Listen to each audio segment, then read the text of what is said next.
Hey y'all, Justin here. Just wanted to recap the day. It's January 6th. It was a huge day, major day. I'm sure a lot of people are tuning in and seeing um, media coverage of it or it on social media or whatever. So I just wanted to give my take as someone who was there.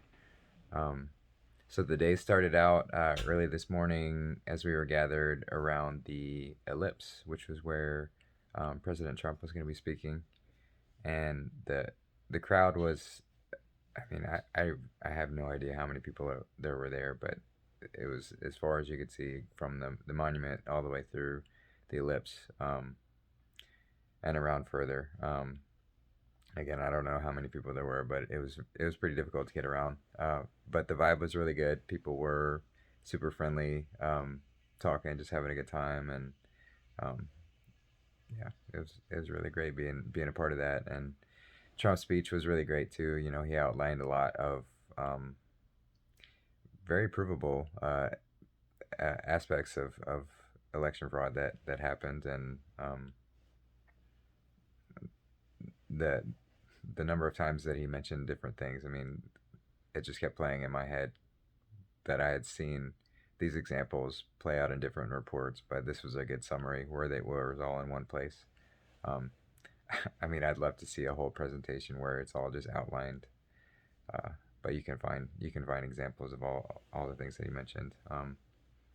So the speech was great. And then shortly after that, it was the march to the Capitol, and so pretty much everyone, went to the Capitol. I dipped out and had to take a quick power nap, so I dipped out for a second, went back to the hotel, and then took a 30-minute nap, and then went back to go see what was going on. And at that point, there were already reports of people storming the Capitol, and yeah, it getting kind of ugly. And so what I gathered, just based on other people who were there posting things and then walking to it and talking with people myself, is those a lot of those people who broke in, and this happens at just about every major Trump event, but there are usually people disguised as Trump supporters, but are there for nefarious purposes, likely from organizations like Antifa. Um, so they'll disguise themselves as Trump supporters, and then whenever the opportunity arises, they'll incite violence and try and draw in anyone they can to that cause. Um, so that's my best take on what happened and who was kind of mainly responsible for breaking into these things. Now there were some people who took it a bit too far and were stupid and joined in that sort of activity, which is never the right way. You know, I don't condone any violence or anything like that. We needed to have our voices heard. It's not right that there's just all of this so much evidence of fraud that just gets ignored, and people are tired of being ignored, and that's our right to protest and demonstrate that. But as soon as it starts getting violent, that's wrong.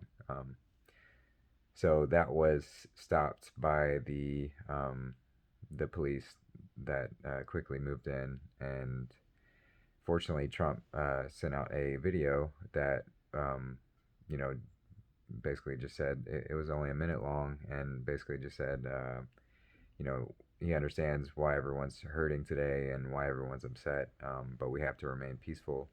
We have to respect law enforcement. We have to respect each other and make sure no one gets hurt. And he asked everyone to go home at that point. Um, we had said what we needed to say, and at that point there wasn't anything more that we could have done that would have been you know for a good uh, for a good purpose. So that was great. But it was funny because this clip is only a minute long. He tweeted it, and Twitter decides to make sure that you can barely share it. Like retweeting it barely worked. You had to write in a quote in order to make sure. You couldn't like it, and you couldn't share the link to it.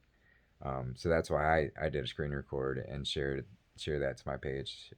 If anyone wants to see it, you can.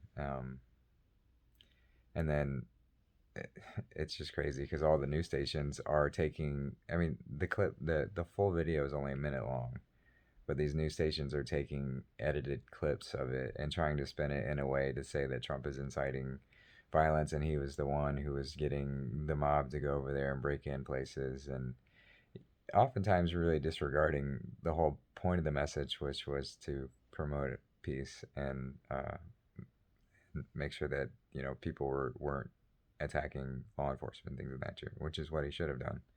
Um, but it's just funny to see the media spin on that kind of thing. And yeah, when I went over there, it was kind of winding down. There were still a bunch of people around, but it was winding down. People were going home. They got that message and were deciding to go home.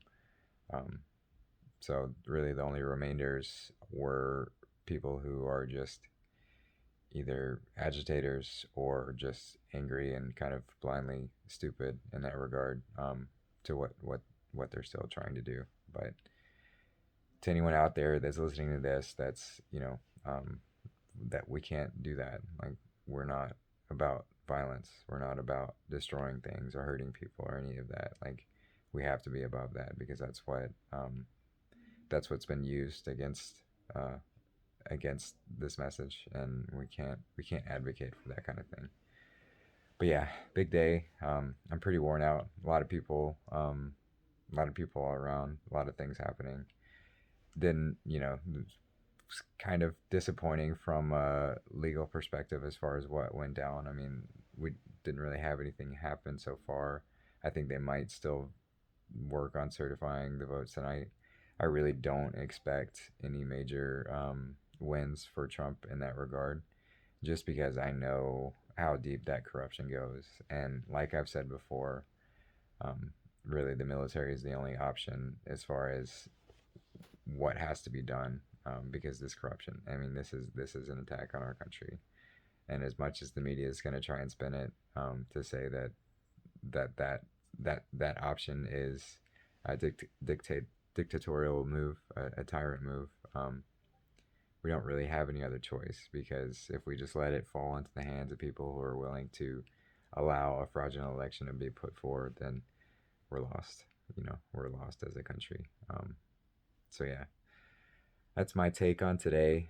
Um, It'll be interesting to see what plays out and how it all goes. I've got full faith that it's all gonna work out in the end. Like I've said many times, just make sure you ground yourself in these times. Make sure you maintain your spiritual connection, with God, and um, yeah, just ask for guidance, and yeah, be that beacon for those around who might be struggling in these times. Because it's gonna be a little bit bumpy here, and so yeah, brace yourself for that. But like I said, I've got faith that it's all gonna work out. It's all gonna work out beautifully. So yeah, that's my message for today. I love you guys, and yeah, happy to talk about any more. If anyone's curious, I love y'all, and I'll talk to you next time. Thanks.